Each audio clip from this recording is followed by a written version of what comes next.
ओ बड़े भाई, ओ बड़े भाई की कर दिता।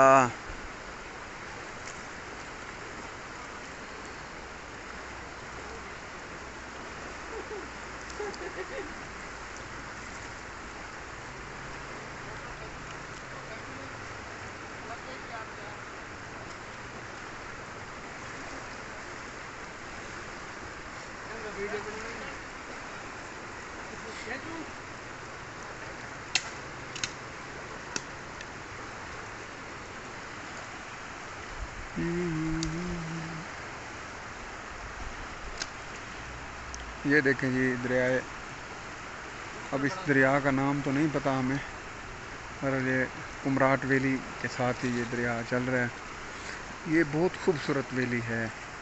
ये आपको नज़र आ रहा है, ये सारा जंगल है, दीर के दरख्त हैं। ये देखें जी,